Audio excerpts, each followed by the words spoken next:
Dead Space had an amazing first impression on me. While there were tons of horror games before this, like Resident Evil and Silent Hill, I never really had the chance to experience anything like this.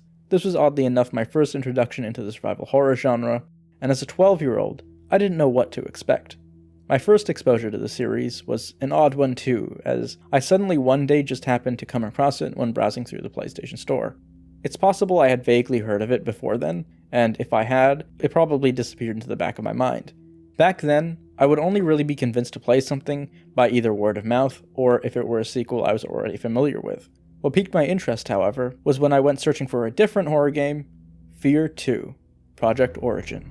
I had heard about that when my brother played the demo for it, after hearing about it from his friend, and thus, my curiosity spiked. I was never a big fan of horror in general, but I used to like to think I was brave enough. But upon searching for that game, I stumbled across Dead Space.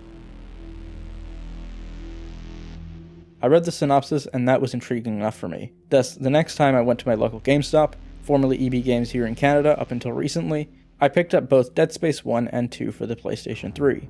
And funnily enough, I actually never ended up playing Fear 2, but I am forever thankful it inadvertently got me to play Dead Space instead, because that ignited my love for survival horror ever since. I remember the first time I booted up the first game. It was dark. I was completely alone in the basement 2 floors below everyone else while they were fast asleep, and I was immediately entranced by the tone, atmosphere, and aesthetic. And this was way before I started wearing headphones 24/7 for every game that I played.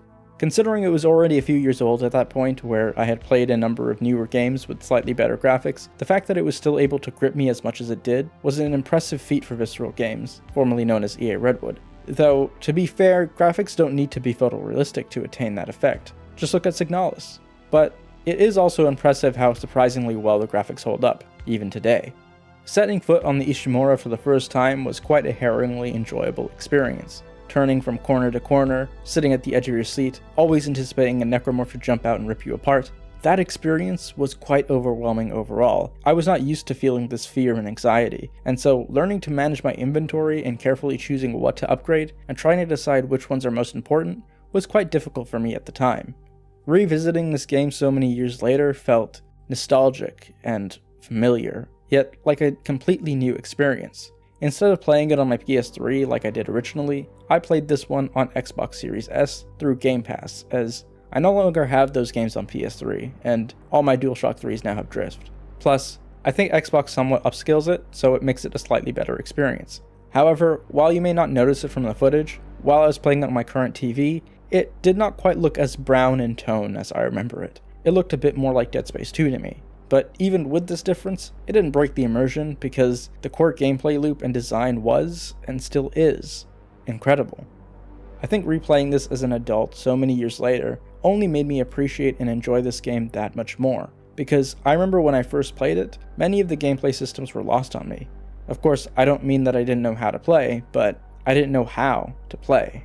By this I mean, when I was younger, I would barely know how to be efficient with my ammo, how to manage my inventory, what I should purchase, and what I should upgrade and when. And while it may somewhat be a factor of me having played it before, I largely forgot much of this game, and I think my understanding has only really come from the sheer number of games I've played since. Also, I'm not a dumb 12-year-old anymore. I'm a slightly less dumb 23-year-old. When I had first played this game all those years ago, I thought I should spend on every weapon I could, and upgrade each one equally as much as I could. But I've since learnt and stuck with only 2 weapons for majority of the game, the line gun and the old trusty plasma cutter. The line gun, however, was useful as a secondary weapon because, while it doesn't stack very well, I found it to be useful for varying enemy types, and in my experience, especially pregnants and lurkers. It was also good for the rare occasion I didn't have ammo in my cutter, as it uses a different ammo type. I cleverly reserved most of my credits for suit upgrades, and primarily used my notes to upgrade both of these weapons on the bench, capping them out as much as possible. Of course, there was quite a lot of excess ammo from them that I didn't need, but it was helpful in the long run to feed them into my inventory for the endgame, provided that the store was close enough. But that was another thing I did differently since the first time around. When I was that age, it seemed like there was no telling when and where the necromorphs would spawn, but for the large part, they were scripted, and would only really appear in areas you're meant to visit. So this time around, I had no problem constantly backtracking just to store them every chance I could. Although, it was cool how they added spawn points in the vents. In an interview with Ars Technica a few years back, Co-creator and executive producer Glenn Schofield explained, quote, "We didn't want to have a place where the door opens and there were enemies that were always just there or something. We wanted it to be real. We wanted it to be semi-random. So we have the system of events, but it wasn't just a spawning point. If we wanted event here, depending on where the character was, is where the enemy came out. So what we were trying to do in many cases was the enemy would come out of the vent and go, oh shoot, back up. And that starts another enemy coming out of another event. Just by innovating a little bit on the way spawn points are, you can really get something special." End quote.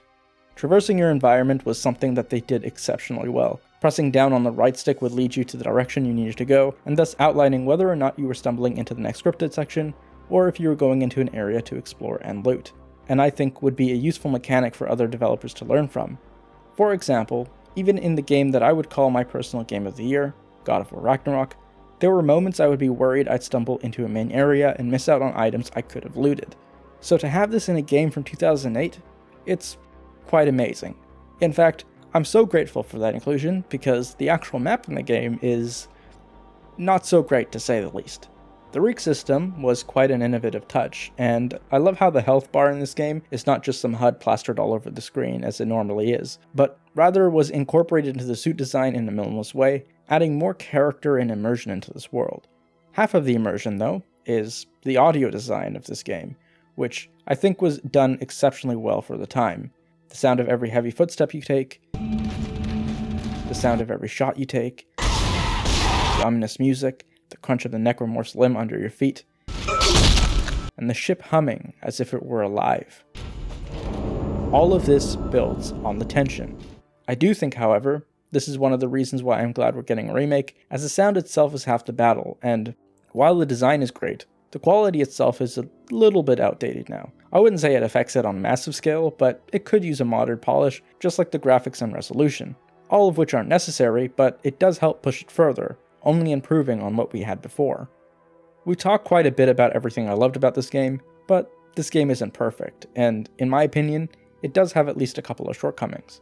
A place where I felt like Dead Space struggled, that I'm so glad we will see fixed in the remake, was in character interaction and emotional connection.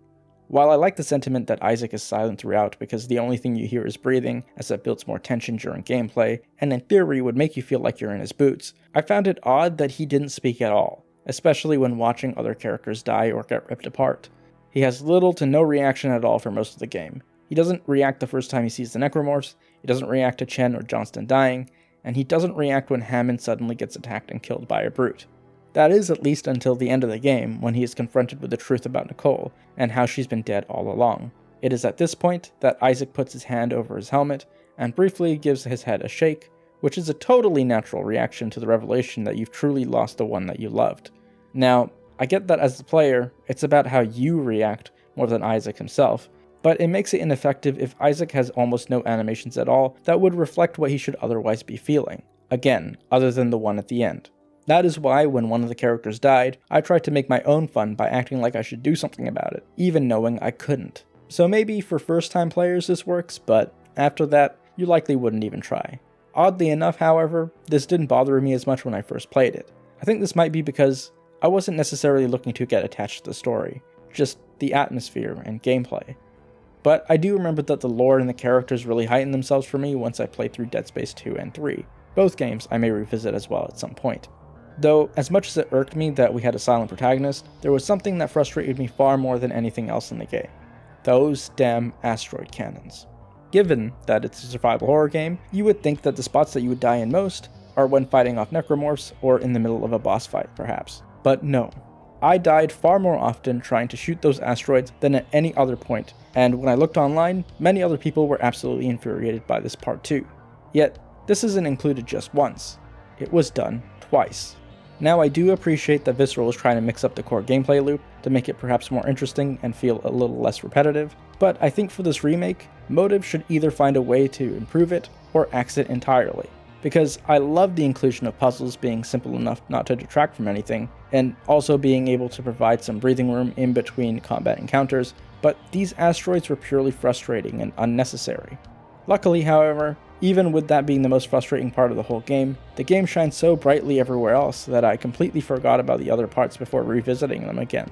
Even with this game now turning 15 years old this year, it still does a pretty decent job in maintaining horror. Minus the many jump scares, there were a few moments that I found that were still genuinely harrowing. There was the addition of the creepily sung Twinkle Twinkle Little Star, which is a very common trope to have a nursery rhyme sung that way, and the first time when the tentacle comes out and grabs you, dragging you through the hallway as you try to shoot it off. Technically, this starts as a jump scare too, but it's more about the stress of trying to escape its grasp. And going back to the interview with Glenn Schofield, that was one particular sequence that apparently almost killed the game. He talked about how it was important as, just a few seconds before it, you think you are finally safe just for a moment, but then you are suddenly greeted by that. He also talks more about why this was a difficult challenge to make, so if you want to watch the full interview, the links can be found in the description. With all that being said, Visceral Games gives us one final scare that I think perfectly encapsulates the game as a whole. Isaac has finally escaped on the shuttle, and everything is seemingly calm. Isaac takes off his helmet, and we see his face for the first time as he takes a breather alongside you, the player. And suddenly, when all is quiet, you realize you're never truly safe, and it's never truly over.